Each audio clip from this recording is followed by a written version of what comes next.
Liderazgo bíblico, y esta mañana quiero dar lectura y después explicar un poco lo que Dios nos dice en la carta a los Efesios. La carta del apóstol Pablo a los Efesios, capítulo 4, versículos 7 al 13.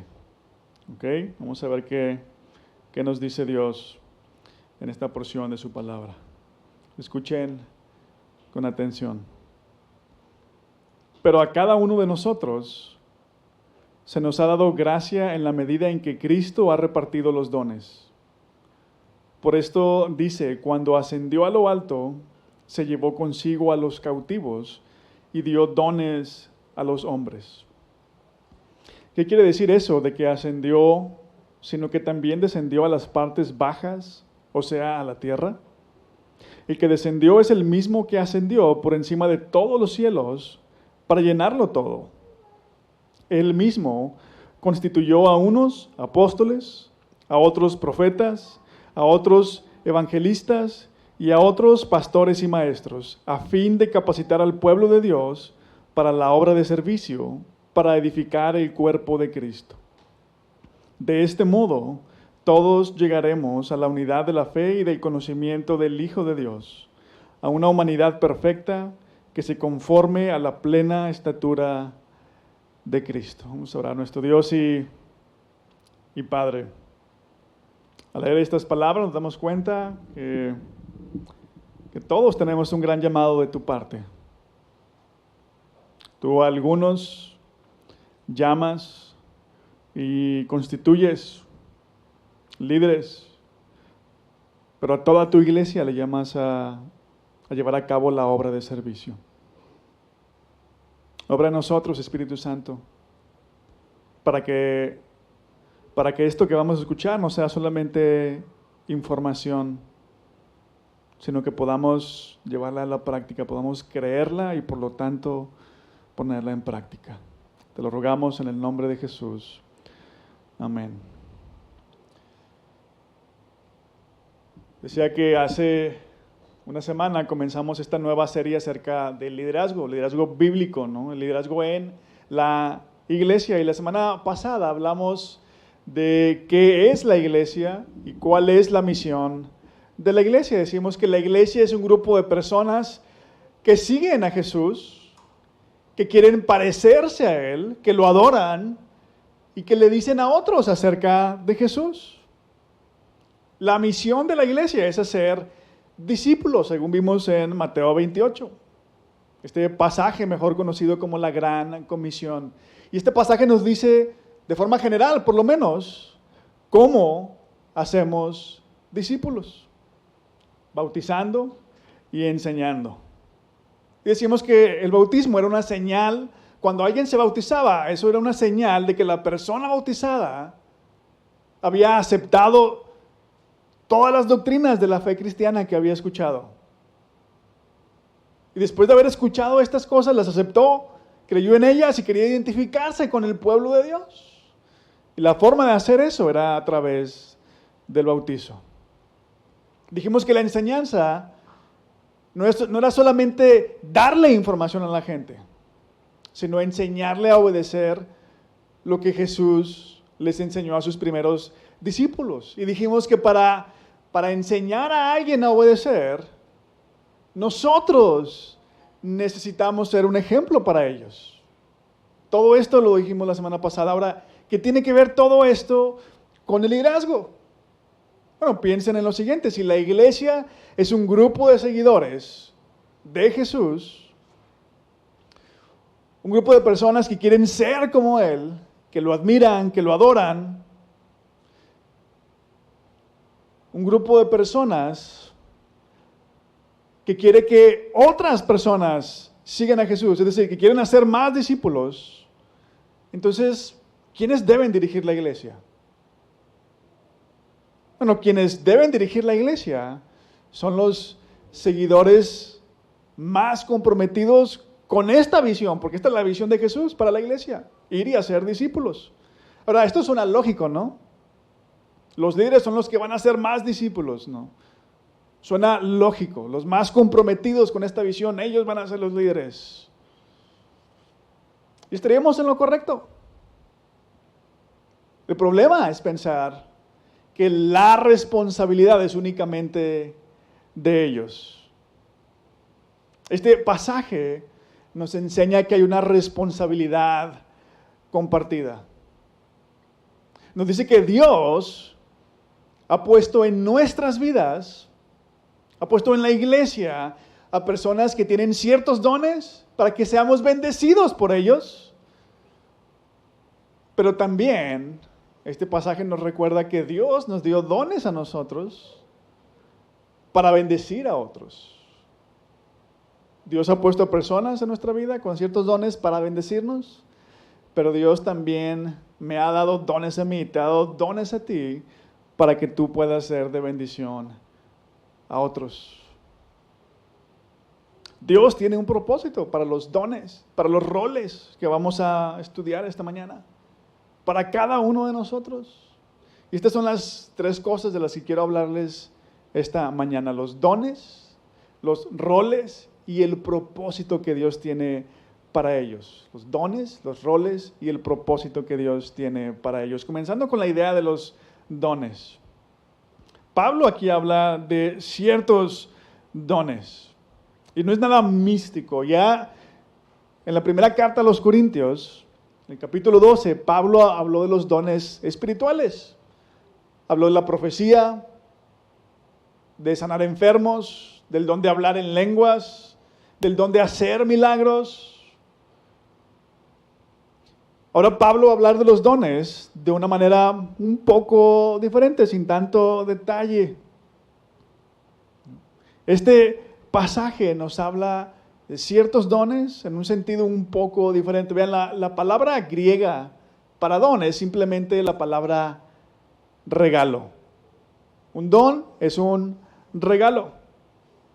Y en ese sentido vamos a hablar de estos dones de los que menciona aquí Pablo. La carta de Pablo a los Efesios, vean, es la única carta que escribe el apóstol a una iglesia que no tiene ningún conflicto interno, no hay problemas entre ellos, no tiene ningún asunto crítico que resolver. Y eso le permite a Pablo hablar de algunos asuntos importantes, esenciales para que la iglesia pueda crecer, que pueda desarrollarse, que pueda fortalecerse. Y uno de esos asuntos es la forma en la que debemos pensar acerca de la iglesia, acerca de nuestro rol en la iglesia, para que la iglesia pueda crecer, para que se fortalezca. Y estos versículos nos enseñan que eso va a suceder, que la iglesia va a crecer, que la iglesia va a madurar, que la iglesia se va a fortalecer, en parte gracias a los dones que Dios nos ha dado, gracias a los dones que Dios le ha dado a su iglesia. Vean, el versículo 7 dice: pero a cada uno de nosotros se nos ha dado gracia en la medida en la que Cristo ha repartido los dones. Luego Pablo cita el Salmo 68, versículo 18. Y él dice: cuando ascendió a lo alto, se llevó consigo a los cautivos y dio dones a los hombres. Pablo está citando un salmo del Antiguo Testamento. Pero el salmo originalmente dice lo siguiente: cuando tú, Dios y Señor, ascendiste a las alturas, te llevaste contigo a los cautivos, tomaste tributo de los hombres, o has recibido dones de entre los hombres. Aquí en el contexto de Efesios, es claro que Pablo está aplicando estas palabras del Salmo a Jesucristo. En el Salmo dice: cuando tú, Dios y Señor, ascendiste a las alturas, te llevaste contigo a los cautivos, tomaste tributo de los hombres. Pero Pablo dice que este pasaje, que ese versículo tiene que ver con Jesús. Los versículos 9 y 10 lo explican, ¿no? Lo extraño es que Pablo cambia un poquito el Salmo, algunas palabras del Salmo. En lugar de decir recibir dones, que recibió dones, dice que dio dones. El Salmo dice que Dios recibió dones, que tomó tributo de los hombres, pero Pablo lo cambia aquí en Efesios y dice que Jesús dio dones. ¿Por qué Pablo siente la libertad de cambiar las palabras originales o la palabra original del Salmo? Bueno, si prestamos atención, si leemos el Salmo entero, nos vamos a dar cuenta, va a quedar bien claro que el salmista está hablando de las victorias de Dios. De hecho, lo leí, cuando tú, Dios y Señor, está hablando de Dios el Padre, ¿no? El que hizo todas las cosas. Pero el salmista presenta a Dios como un guerrero, como un rey que gana la batalla. Y cuando este rey gana la batalla, se queda con el botín de guerra. Todo el despojo de los enemigos es para él. El énfasis del salmista está en la victoria del rey. El rey ganó y el rey se quedó con el botín para después repartirlo con los suyos. El rey venció y recibió tributo de los hombres para después él repartir este botín, este tributo de los hombres entre los suyos. Pablo dice que este rey es Jesucristo. Y ahora el énfasis que él hace es en la repartición del botín. Ahora, ¿cuál es el botín de guerra? ¿Qué guerra peleó Jesús? ¿Qué guerra ganó Jesús? ¿En qué guerra salió él victorioso? Si leen las cartas de Pablo, va a ser bien claro que Pablo está hablando de la victoria de Jesús sobre sus enemigos. Y sus enemigos no eran personas de carne y hueso como tú y como yo. Sus enemigos eran el pecado, la muerte y el diablo. Y estas tres cosas dominan al ser humano. Pero Jesús las venció. Y al vencerlas, Jesús nos arrebató del poder que estas cosas tienen sobre nosotros. Antes de Jesús, estas cosas nos dominan: el pecado, la muerte, el diablo, ¿no? Pero cuando Jesús vence, cuando creemos en Él, en su obra, cuando por fe lo seguimos, estas cosas ya no tienen poder sobre nosotros, no tienen el mismo poder, ya no nos dominan. Y vean, parte del botín de guerra son los dones que Dios nos da, porque estas cosas ya no nos dominan. Pero otra parte del botín de guerra somos nosotros. Jesús nos ganó para Dios. Y Jesús le da estos dones a la iglesia y le da estas personas a la iglesia. El versículo 11 dice: Él mismo constituyó a unos apóstoles, a otros profetas, a otros evangelistas y a otros pastores y maestros. Todos estos dones, todas estas personas también son un regalo de Cristo para su iglesia. ¿Para qué? Para cuidarla, para enseñarle, para fortalecerla, para guiarla. Y este pasaje nos dice que Él llamó a algunos a servirle de una manera muy particular, pero que no son ellos los que hacen todo el trabajo de la iglesia. El versículo 12 dice: a fin de capacitar al pueblo de Dios para la obra de servicio, para edificar el cuerpo de Cristo. Estos hombres que Jesús constituyó, algunos apóstoles, profetas, evangelistas, pastores, maestros, no hacen todo el trabajo de la iglesia. Ellos tienen la responsabilidad, dice Pablo, de capacitar al pueblo de Dios para que el pueblo de Dios haga la obra de servicio. Entonces, vamos a hablar de liderazgo bíblico, ¿no? Estamos preparándonos para hablar de los roles oficiales que van a venir, ancianos, diáconos. Pero ¿quiénes? ¿Quiénes? Dice Pablo. ¿Quiénes participan en el crecimiento, en el fortalecimiento de la iglesia? Todos. Los líderes, tengan el título que tengan. En este caso Pablo habla de apóstoles, profetas, evangelistas, pastores, maestros. Los que tienen un llamado particular de parte de Dios.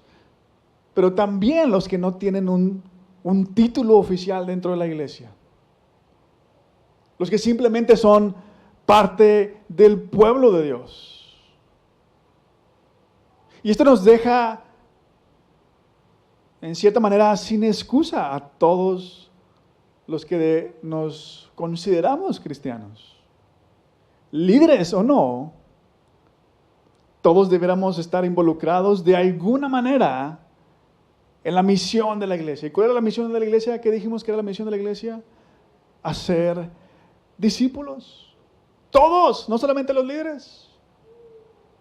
Ahora, claro que hay un orden, no podríamos decir que hay roles. Y de esto vamos a hablar ahora. El segundo punto se trata de los roles. Vean, Dios le regala a estos hombres a la iglesia, hombres que tienen habilidades o dones para hacer cosas específicas.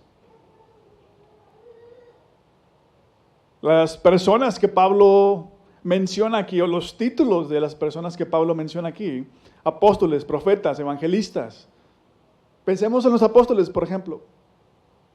¿Quiénes fueron los apóstoles? Bueno, ellos fueron testigos oculares de todo lo que pasó con Jesús. Y esto les dio a ellos una seguridad única de todo lo que se predicaba, de todo lo que se enseñaba. Cuando alguien dudaba, ellos podían ayudarle porque ellos fueron testigos de todo lo que los demás discípulos hablaban de Jesús. Porque ellos también dudaron. Si alguien tenía dudas, ellos podían ayudarle. Ellos también dudaron de Jesús. Pensemos en los profetas y a lo mejor a algunos nos va a sorprender lo siguiente. El rol principal de los profetas no era tanto hablar del futuro. Sí hablaban del futuro, pero se la pasaban más tiempo hablando de lo que Dios ya le había dicho a su pueblo, recordándole al pueblo la ley de Dios. Dios dijo que si hacíamos esto, entonces Él nos iba a bendecir, nos iba a prosperar. Pero dijo que si lo desobedecíamos, nos iba a pasar esto otro, nos iba a castigar, iba a dejar que nuestros enemigos nos dominaran. Ahora, estos hombres tal vez tenían una habilidad increíble para memorizar cosas. Porque en aquel tiempo la gente no tenía acceso a libros. Algunos cuantos tenían acceso a algunos manuscritos, ¿no? Pero en general, las personas no tenían acceso a libros. Se me escapa ahorita qué profeta fue que escribe todas las instrucciones que Dios le da. Y Dios le dice, llévaselas al rey y léelas, ¿no? Y el rey, enojado con las palabras del profeta, quema las palabras del profeta, el rollo, ¿no? Y Dios le dice al profeta que vuelva a escribir todo lo que había escrito. ¿Cómo lo hizo? No sé.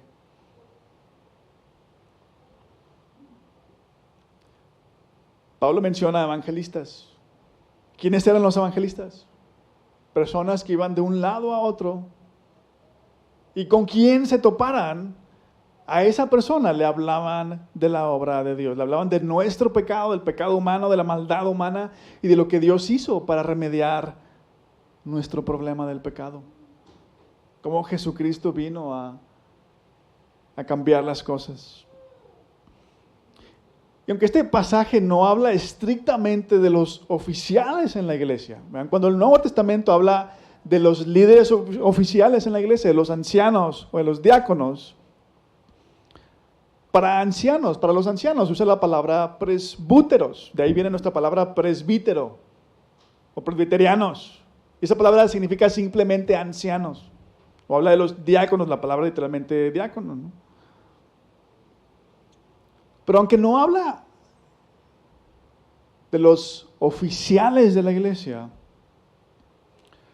lo que tú y yo necesitamos ver es que la iglesia tiene una responsabilidad compartida.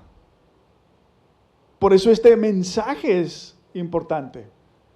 Incluso antes de hablar propiamente de los ancianos y de los diáconos. Algo claro es que hay ciertas personas que tienen habilidades muy particulares, ¿no?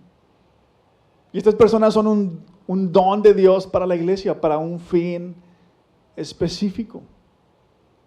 ¿Y cuál es ese fin? Veamos nuevamente el versículo 12. A fin de capacitar al pueblo de Dios para la obra de servicio, para edificar el cuerpo de Cristo. ¿Qué significa eso? Nuevamente, significa que todos, líderes y no líderes, participamos para que la iglesia madure y se fortalezca. Hay personas, en otra iglesia, aquí no, que se la pasan haciendo sugerencias, que se la pasan preguntando, ¿por qué no hacen esto? ¿Por qué no hacen lo otro? Hay personas que critican, ¿por qué no se hace esto? ¿Por qué no se hace lo otro?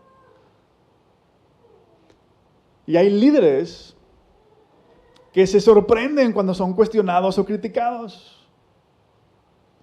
Ahora, este pasaje nos está enseñando que todos hacemos la obra de servicio, líderes y no líderes. ¿Qué quiere decir eso? Bueno, teniendo en mente lo que acabo de mencionar, personas que se la pasan quejando o tienen toda una lista de sugerencias, ¿no?, por hacer. Si alguien se da cuenta de que algo falta en la iglesia, fíjense lo que está pasando. Alguien se da cuenta, alguien se acerca a nosotros. ¿Por qué no hacen esto? ¿Por qué no hacen lo otro? ¿Y por qué no hacemos esto? Dios le está dando ojos a esa persona para ver lo que falta por una razón. No solamente para que les diga a los demás, ¿por qué no se hace esto? ¿Por qué no se hace lo otro?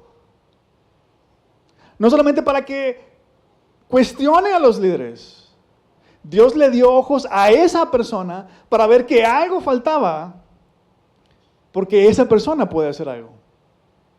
Porque nadie más lo está viendo. Dios le dio ojos a esa persona para que esa persona haga algo al respecto.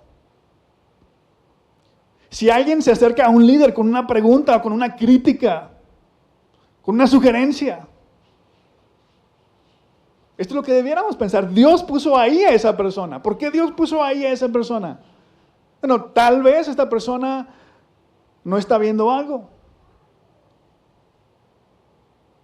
Y el líder puede ayudarle a esa persona a ver lo que no está viendo.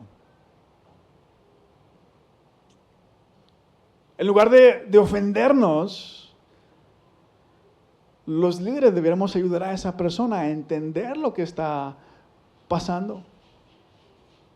Deberíamos escuchar a esa persona humildemente. Tal vez algo tiene que cambiar, no solamente en la persona, sino en algo que estamos haciendo o que no estamos haciendo. La palabra de Dios nos pone a todos en jaque. Tanto a los que tenemos un llamado a servir como líderes, como a los que somos simplemente miembros de la iglesia. Ambos tenemos un rol que cumplir, dice Pablo. Jesús le dio a la iglesia apóstoles, profetas, evangelistas, pastores y maestros. ¿Para qué? Para que capaciten al pueblo de Dios para la obra de servicio. Los líderes, el rol de los líderes es dar visión a la iglesia, es capacitar a los demás, a los que no son líderes, al pueblo de Dios. Los que no son líderes, en lugar de solo opinar y sugerir, deben ver, deben sentir que la obra de servicio, que la obra de Dios es su obra. Dios te está llamando a ti a servir a la iglesia. No necesitas ninguna habilidad excepcional. El texto dice que todos podemos ser capacitados para hacer la obra de servicio. Así es, la iglesia se va a edificar.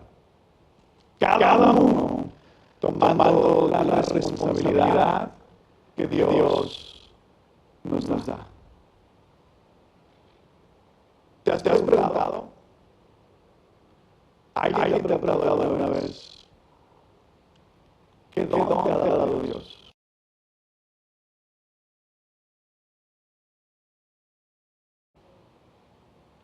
¿Cómo te ha bendecido a ti para que tú seas una bendición a otros? Puede ser enseñando a otros. Puede ser simplemente animando a otros. Puede ser cargando cosas. Organizando algo en la iglesia o fuera de la iglesia. Puede ser con el uso de tecnologías. Puede ser simplemente orando con otros. Puede ser financieramente.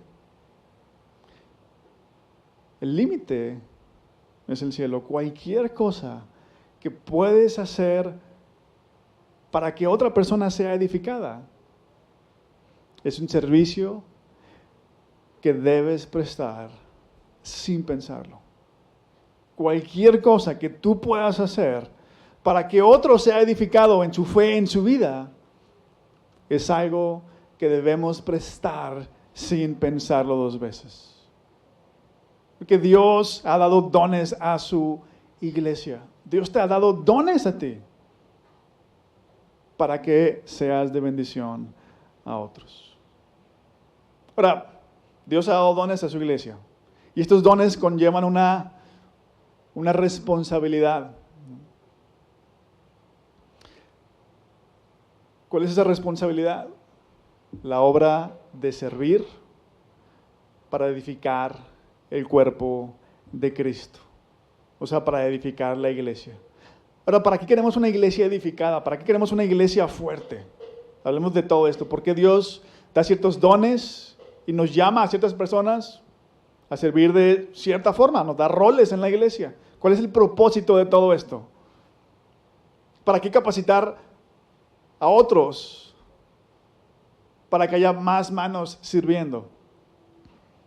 Se trata de tener simplemente una iglesia más grande, una iglesia más bonita, una iglesia con más recursos, una iglesia con más impacto en la sociedad. Creo que todo eso va a ser consecuencia de, pero ese no es el objetivo. Vean el último versículo del pasaje, dice, de este modo todos llegaremos a la unidad de la fe y del conocimiento del Hijo de Dios, a una humanidad perfecta que se conforme a la plena estatura de Cristo. El versículo 13. Hay muchos cristianos que creen que ahí la llevan. Y piensan esto porque saben más cosas de la Biblia que hace un año. Hay quienes piensan que ahí la llevan porque saben más cosas acerca de Dios que hace 3 años, ¿no?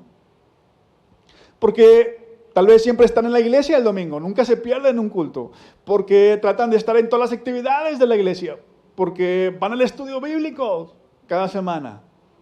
Y hay personas que creen, hay muchos que creen, ahí la llevan, ¿no? Pero extrañamente, hay ocasiones donde a muchas de estas personas, todo lo que saben, no los ha acercado más a la gente. No los ha acercado más a las personas. Al contrario, los ha alejado de otros. Los ha alejado de los no cristianos, porque tengo que estar en la iglesia, en todos los eventos, tengo que estar en el estudio bíblico, tengo que hacer esto, ¿no?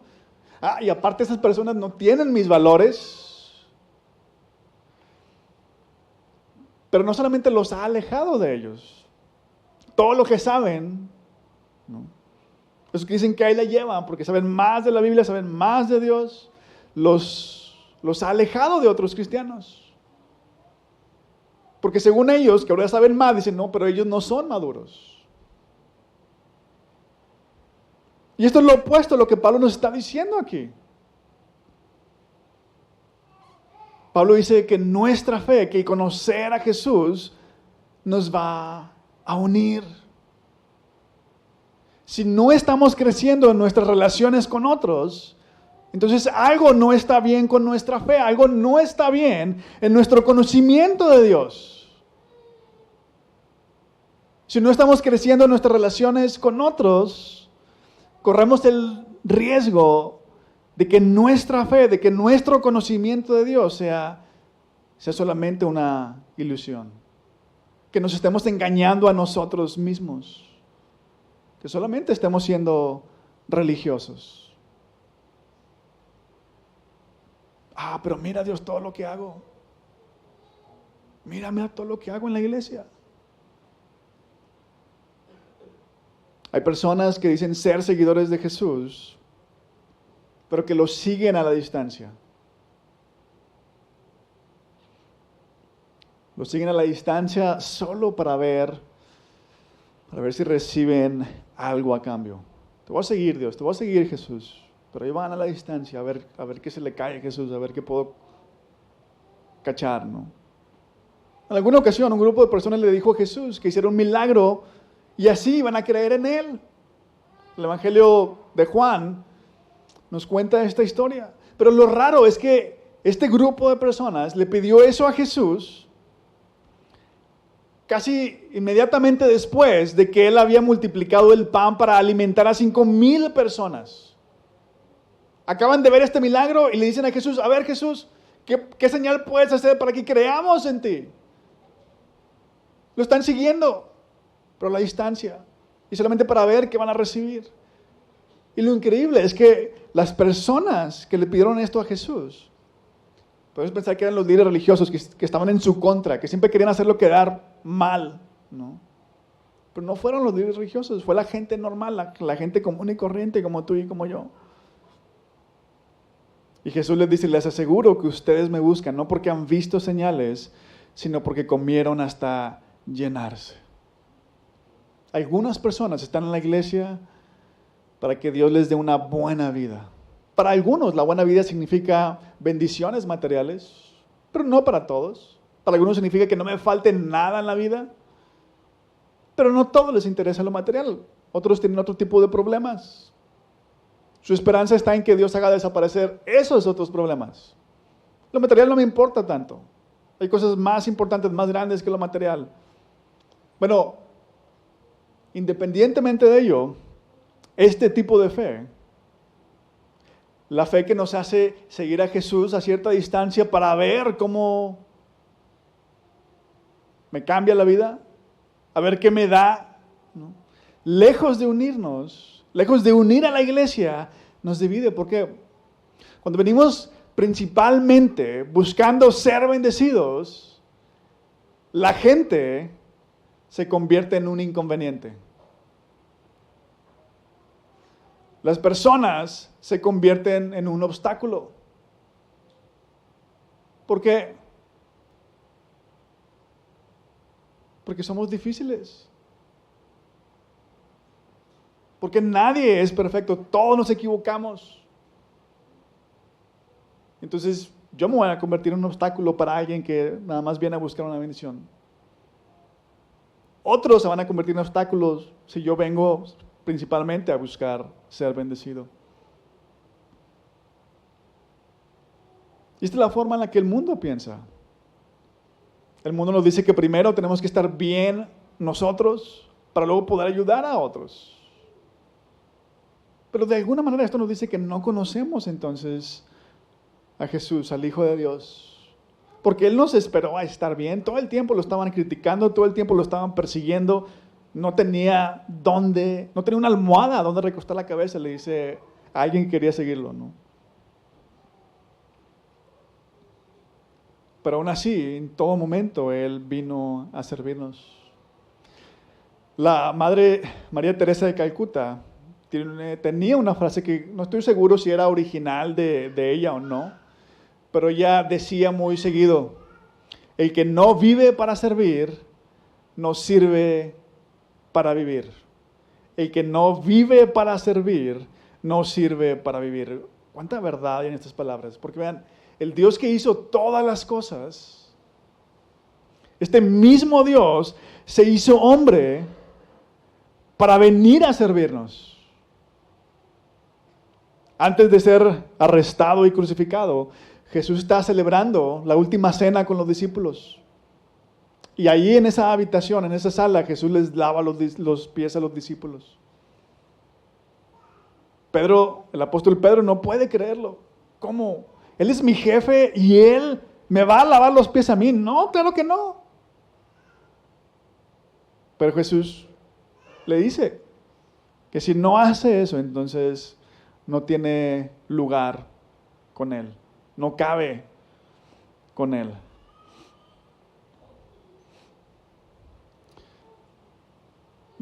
Noten cómo el versículo 13 comienza con esta frase. De este modo todos llegaremos a la unidad de la fe y del conocimiento del Hijo de Dios. De este modo. ¿De qué modo?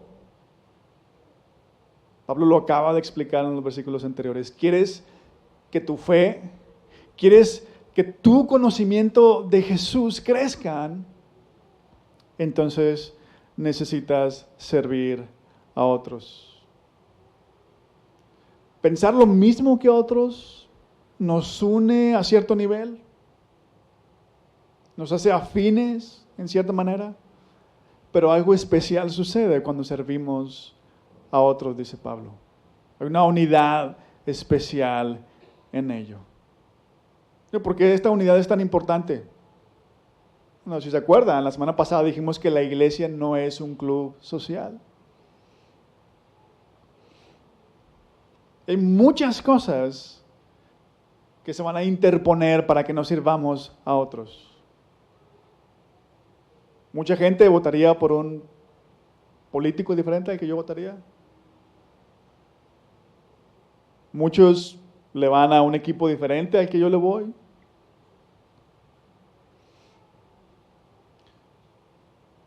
Algunas personas, sin querer, me van a fallar, me van a ofender. Hay muchas cosas que se interponen para que no sirvamos a otros, pero no debemos dejar que estas cosas nos ganen. Y podemos ser diferentes, porque Jesús, ¿qué hizo Jesús? Dice Pablo, Él venció. Él venció a sus enemigos, y si creemos en Él, ese poder es nuestro. La primera parte de este versículo, cuando dice de este modo, bueno, ya lo vimos, ¿no? La segunda parte dice, todos llegaremos a la unidad de la fe y del conocimiento del Hijo de Dios. Y la tercera parte dice, a una humanidad perfecta que se conforme a la plena estatura de Cristo. La primera parte hace referencia a lo que ya pasó, el versículo anterior. ¿Cómo vamos a crecer para ser como Jesús? ¿Cómo vamos a tener más fe? ¿Vamos a estar más unidos? Haciendo lo que Pablo sugiere. Que unos capaciten a otros para que todos hagamos la obra de servicio. La segunda parte la acabo de explicar. Si sirvo a otros, mi fe y mi conocimiento de Jesús van a aumentar. Y la tercera parte nos explica, nos describe qué sucede en la vida de todo discípulo de Jesús. El pasaje nos dice que los discípulos de Jesús son personas perfectas. No dice que los apóstoles, los profetas, los evangelistas, pastores y maestros sean personas perfectas. No dice que las personas a quienes ellos van a capacitar son personas perfectas. El pasaje dice que llegarán a una humanidad perfecta. Van a llegar un día. El griego literalmente dice, llegarán a la condición de un hombre maduro. Ahora, ¿cómo es un hombre maduro? ¿Quién es un hombre maduro? ¿Quién es una persona madura? La persona que es responsable. La persona que sabe lo que tiene que hacer y lo hace sin importar lo que le cueste. Una persona de convicciones. Y Pablo está diciendo que eso se espera de toda la iglesia, no solamente de los líderes. Que todos debemos parecernos más a Jesús. Sí, que unos van a capacitar a otros, pero que todos vamos a estar haciendo la obra de servicio. ¿Para qué? ¿Con qué fin? El propósito, nuevamente vean en esta última parte del versículo. El propósito es que podamos parecernos más a Jesús. Ahora, con eso en mente, quiero preguntarles, ¿a quién? ¿A quién estás ayudando tú? La obra de servicio es de todos. Ahora, si es de todos, mi pregunta es, ¿a quién estás ayudando para que esto suceda en su vida? ¿A quién estás ayudando para que esa persona se parezca más a Jesús? ¿A quién estás sirviendo para que esa persona se parezca más a Jesús? Pero ¿por qué esto es importante? Pero necesitamos pensar en esto al hablar del liderazgo en la iglesia. ¿Por qué? Las próximas semanas vamos a hablar de los roles específicos de los ancianos y de los diáconos, del rol de las mujeres en la iglesia. Y al escuchar todo esto, al escuchar todo lo que estos hombres deben ser y hacer, va a ser bien fácil pensar que nadie llena el perfil, que todos se quedan cortos. Y cuando estemos pensando eso, quiero que también pensemos en esto otro. Quiero que también pensemos en cómo nosotros, cada uno de nosotros, hemos cumplido nuestro rol en la iglesia, llevando a cabo la obra de servicio para edificar el cuerpo de Cristo. Y si lo hemos hecho, quiero que pensemos en si lo hemos hecho perfectamente. Ahora, la idea no se trata de rebajar los estándares de Dios. No quiero que se sientan culpables. Como yo no lo he hecho, entonces voy a bajar el estándar para este hombre que quiero nominar. No se trata de esto. Sentirnos culpables no ayuda a nadie. Se trata de ser humildes y de reconocer a los que están haciendo su mejor esfuerzo para servir a otros. Reconocer a quienes están madurando y quieren parecerse más a Jesús. Se están pareciendo más a Él. Se trata de que todos nos comprometamos a llevar a cabo la obra de servicio y no solamente los líderes. Por eso la importancia, por eso el preámbulo de estos dos mensajes antes de hablar de los ancianos, de los diáconos. Así que pidámosle a Dios que nos dé ojos, a su Espíritu Santo, para identificar a estos hombres que sinceramente quieren servirle a Dios, sirviendo a otros. Quieren ayudar a otros a que se parezcan más a Jesús. Y pidámosle también a Dios que nos ayude a entender que cada uno de nosotros jugamos un rol bien importante para que su iglesia pueda crecer y para que podamos ser uno. Vamos a orar. Nuestro Dios y Padre, te damos gracias, Señor Jesús, porque tú nos has dado dones a todos. Tú le has dado dones a tu iglesia. Tú has dado dones particulares a ciertos hombres, a ciertas personas en la iglesia, para servir a tu iglesia. Ayúdanos, danos ojos para ver a estos hombres, a estas personas, pero también danos ojos para darnos cuenta cómo nos estás llamando a cada uno a llevar a cabo la obra de servicio. Y al pensar en esto, inevitablemente vamos a pensar que requiere de sacrificio, de esfuerzo, de dedicación. Y es verdad. Pero todo esto es posible si pensamos en el sacrificio más grande, en el esfuerzo más grande, en la dedicación más grande de tu Hijo Jesús.